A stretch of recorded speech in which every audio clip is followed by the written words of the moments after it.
ይሄ ጥሩ ሰው ይመስላል። የተረገመ ማጠብቁትን ዘግናኝ ነገር ነው የሚሰራው። ስሙ ማርቲን ይባላል። እድሜው 24 ነው። ጓደኛ ምናምን ብዙም የለውም። ለምን የለኝም ብሎ ደግሞ ይናደዳል። በ1992 ታዲያ የእንጨት ስራ ተቀጥሮ እየሰራ ባለበት ሰዓት ካለቃው ጋር በደንብ ይቀራረባሉ። ጥሩም ጓደኛሞች ይሆናሉ። አብረው ይውላሉ፣ አብረው ያሳልፋሉ። አለቃው ብቻ ሳትሆን እንደሚፈልገውም በቃ ጓደኛው ነበረች። ግን የሆነ ሰዓት ላይ መኪና እየነዱ ባለበት ሰዓት ትልቅ አደጋ ይፈጠራል። አለቃውም በዚህ አደጋ ምክንያት ትሞታለች። እሱ ግን በመኪናው አደጋ ተጎድቶ ይተርፋል። አለቃዋ ሀብታምና ብር ያላት ሰው ስለነበረች ንብረቷን ደግሞ የሚወርስ ስለሌለ ንብረቷን ሁሉ እሱ እንዲወርስ ሳትሞት በፊት ተናዛ ነበር። ታዲያ ማርቲን ሳያስበው በአለቃው ሞት ሀብታም ሆነ። ግን ይሄ አላስደስተውም። ጓደኛ ስለሌለው ብስጭት ውስጥ መግባት ጀመረ። ብቸኝነት ይሰማው ጀመረ። አብሮ የሚያሳልፈውም ሰው የለም። በዚህ ግን እንዳታዝኑለት፣ እርኩስ ነው። ይህ የሚታዘንለት ሰው አይደለም። ያው ታሪኩን ወደ መጨረሻ አካባቢ እንደኔ አሁን እንዳልኩት እንደምትሉ እርግጠኛ ነኝ። ይህም እርኩስ ነው እንደምትሉ። እናም በብቸኝነት እያሳለፈ አብሮት ግን አለው የሚለው አንድ ሰው ቀርቶታል። አባቱ ሁሌ የሚያስበው የሚመኘው ቦታ አለ። ያን ቦታ ገዝቶ ቢዝነስ ስራዎችን መስራት የሚፈልግበት። ስሙም እሱ አባቱ የሚመኘው ቦታ ሲስኬፕ ነው የሚባለው። ቦታውንም ካጠና በኋላ አባትየው ለመግዛት ሲሯሯጥ በዚህ በኩል ባልና ሚስቶች ቀድመው ሲስኬፕን ይገዛሉ። በዚህም በጣም ተበሳጨ አባትየው። ተበሳጭቶ ግን ቢያበቃ ጥሩ ነበር። ሊተወው አልቻለም። በቃ ያሰብኩትን ያቀድኩትን ሰረቁኝ፣ ወሬው ሁሉ ስለዚህ ቦታ ነው። ከጊዜያቶች በኋላ ጭራሽ ድብርት ውስጥ ይገባል። እንደ ድብርት ደግሞ ትልቅ ጠላት የለም። ምክንያቱም ወደ ብዙ መጥፎ ነገሮች ይወስዳቸዋል። ይህም በራሴ ስላየሁት ነው። በተለይ ኮሮና ሰዓት ትዝ ይላችሁ እንደሆነ ወደ ውጭ መውጣት አትችሉ፣ ትምህርት መማር አትችሉ። ያኔ ደግሞ እኔ ተማሪ ነበርኩ። መማር አትችሉ፣ ስራ አትችሉ እና ብዙ መጥፎ ነገሮችን ጭንቅላታችሁ ያስባል። ስራ መስራት ጭንቅላታችሁ አለበት። አባትየውም ያለበት ፖዚሽን እንደዛ ነው። እናም ከትንሽ ቆይታ በኋላ ድብርቱ አሸንፎ ራሱን ያረጋል። ታዲያም በዚህ ማርቲን በጣም ተሰበረ። አንድ አለ የሚለው አባቱ ነበረ። አባቱም ሞተ፣ ብቻውን ቀረ። መጥፎ ነገሮችን ማሰብ ጀመረ። አባቴ የሞተው ሲስኬፕ ቀድመው በገዙ ሰዎች ምክንያት ነው። የአባቴ መሞት መንስኤ እነሱ ናቸዋል። ታዲያም ይሄ የበቀል አስተሳሰቡ በእነሱ ብቻ አይደለም፣ በሙሉ በሚያያቸው ሰዎች፣ በማያውቃቸው ሰዎች በሙሉ ጥላቻ አደረበት። ማለት በቃ እሱ ጓደኛ ስለሌለው ብቸኛ ስለሆነ ይሄ የፌክ ዓለም ሁሉም ውሸታም ነው፣ ሁሉም መጥፎ ነው ብሎ አሰብ። አመታቶችም አለፉ። እሱም አድጎ 28 ዓመት ሆነ። ከዚህም በኋላ ነበር ከባባድ እርምጃዎችን መውሰድ የጀመረው። መጀመሪያም ታርጌት ያደረገው ሲስኬፕን የገዙት ባልና ሚስቶች ላይ ነው። ከእነሱ ቀጥሎ ደግሞ እንዳለ በቃ ሰው የተባለ ሁሉ አስጠልቶታል። ሰዎቹንም ለማጥፋት አስቧል። በቂ ብርም ደግሞ በጊዜው ስለነበረው ያው ውርስ ነበረ፣ አሰሪውማ ውርሰዋለች እና ብዙ ብር ስለነበረው ለመታጠቅ ምንም አልፈጀበትም። ሰዎችን ለመግደል ሲነሳ ማለት ነው። ቆንጆ መሳሪያዎችን ገዛ። እቅዱንም እንዴት አድርጎ እንደሚገደል እንዴት አድርጎ እንደሚያደርግ ጽሑፍ አዘጋጀ። ሰዎች የቱ ጋር ነው የሚበዙት፣ ሄጄ በአንድ ብዙ ሰው ለመግደል የሚመቸው የቱ ጋር ነው የሚለውን ነገር አጠና። መሳሪያውንም አዘጋጅቶ ወደ ሲስኬፕ ሄደ። የመጀመሪያዎቹ ታርጌቶች ሲስኬፕ ላይ ያለውን ቤት የገዙ ሰዎች ናቸው። እዛ ቦታ እንደደረሰ ደግሞ ቤታቸው ቀስ ብሎ ገብቶ የያዘው ኤአር መሳሪያ ነው። አባይ ሆምስ ሪል ስቴት የዱባይና የኢትዮጵያን እንቁ አርክቴክት በዲዛይን የተጠበቡበት በከተማችን የመጀመሪያ የሆነ ሚክስድ ዩዝ ሃይ ራይዚንግ አፓርትመንት ሜክሲኮ ከአፍሪካ ህብረት አጠገብ በመገንባት ላይ ይገኛል።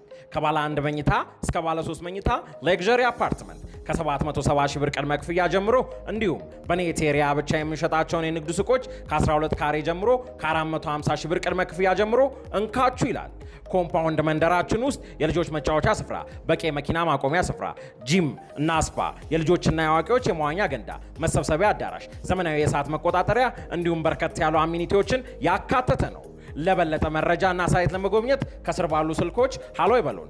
አባይ ሆምስ ሪል ስቴት። ባልና ሚስቶች ላይ ቱም ማረጋና ጸጥ አደረጋቸው። ቀጣይ ምንም እንዳልተፈጠረ መኪና ውስጥ ገብቶ ብዙ ሰው ይበዛበታል ብሎ ያሰበውን ቱሪስት መስህብ አለ እዛ ቦታ ሄደ። እንዳሰበውም ደግሞ ብዙ ሰው ነበር። እዛ እንደደረሰ ግን ተኩስ አልከፈተም። እንደ ኖርማል ሰው ምንም እንዳልተፈጠረ እዛ ጋር ሰው ገሎ እንዳልመጣ ኖርማል ሰው ቁጭ ብሎ ምግብ አዞ ምግብ በላ። ከዛም ልክ እንደጨረሰ መሳሪያውን ወጥቶ አቀባብሎ መተኮስ ጀመረ። የያዘው መሳሪያ ኤአር ስለሆነ በጣም ብዙ ሰው ጎዳ፣ ብዙ ሰው ገደለ። የቀረው ቦታ የለም። እዚህ ቱሪስት መስህብ ውስጥ መኪና ማቆሚያ የለም፣ ሪሴፕሽን የለም። መሳሪያው ደግሞ እንዳልኳችሁ ኤአር ነው፣ አሳልት ራይፈል ነው። ስለዚህ አውቶማቲክ ነው የሚተኩሰው።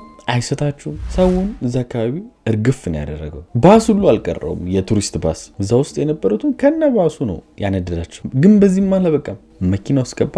አስነስቶ ከዛ ቦታ መሄድ ጀመረ። መንገድ ላይ ግን የሆነ ሰው ያያል። አንድ እናት ከሁለት ልጆቿ ጋር ምን ያደረገ ወርዶ ገደለች። ነግሬያቸዋለሁ። የሚታዘንለት ሰው አይደለም፣ እርኩስ ነው ማርቲን ማለት። ነገሩ በዚህ ብቻ አላቆመም። መኪናውን ይዞ መንዳት ጀመረ። ሌላ መኪና ሲያይ አቁሙ መተኮስ ጀመረ። እዚህ መኪና ላይ ውስጡ ያሉ ሰዎች ጸጥ ያሉ። መኪናቸውን ይወስድ እንዳይነሱ በነሱ መኪና ደግሞ መሄድ ይጀምራል። ግን መኪናው ነዳጅ አልነበረው። ነዳጅ ለመቅዳት ወደ ማደያ ሲሄድ ሌላ መኪና ያያል። ሁለት ፍቅረኛሞች ቁጭ ያሉበት መኪና ውስጥ ከራሱ መኪና ወርዶ ታዲያ እነዚህ ሰዎች ላይ ይተኩሳል። ሴቷ ላይ ወንዱን ደግሞ ይይዘውና ውረድ ብለው ወደሱ መኪና ኮፈን ውስጥ ይመረዋል። እንደደረሱም ውስጥ ግባይ ብሎ ያግተዋል። እንደሚፈልገውም ታዲያ ማደያ ላይ ነዳጅ ከቀዳ በኋላ መኪናውን ይዞ ወደ ሲስኬፕ ሄደ። ሲስኬፕ ማለት ያው መጀመሪያ መግደል የጀመረበት ቦታ ማለት ነው። ባልና ሚስቶች ነው። እንደደረሱም ደግሞ እዛ ቦታ ላይ ይህን ያገተውን ሰው አውጥቶ ወደ ቤት ውስጥ ይወስደዋል። ይህ ሁሉ ነገር ሲፈጠር አንድ ሰው ሰምቶ ነበር፣ ጋዜጠኛ። በቦታው ደርሳ ደግሞ ያለውን ነገር ስታይ ነገሩ ቀላል እንዳልሆነ ገባት። ስላለው ነገርም እዛ አካባቢ መጠየቅ ጀመረች። ሰዎችም እዚህ የቱሪስት መስህብ ብቻ ሳይሆን ሲስኬፕ ሁሉ ቶክስ እንደነበረ ነገሯት። ወዲያውም ሰው ወደ ሲስኬፕ ወደምታውቀው ስልክ ደወለች። እንደ አጋጣሚ ሆኖ ደግሞ የደወለችበት ቤት ውስጥ ማርቲን ነው ያለው ካገተው ሰው ጋር ማለት ነው። ይህን ስልክ አንስቶ እያላገጠባት እየሳቀባት ሰው እንዳገተና ፖሊስ ብጠራ እንደሚገለው ይነግራታል። በዚህ ግን እቺ ጋዜጠኛ አልበረከከች። ያላት አማራጭ እሱ አትደውይ ቢላትም ፖሊስ ጋር መደወል ነው። ፖሊስ ጋር ስልኩን እንደዘጋችው ደወለች።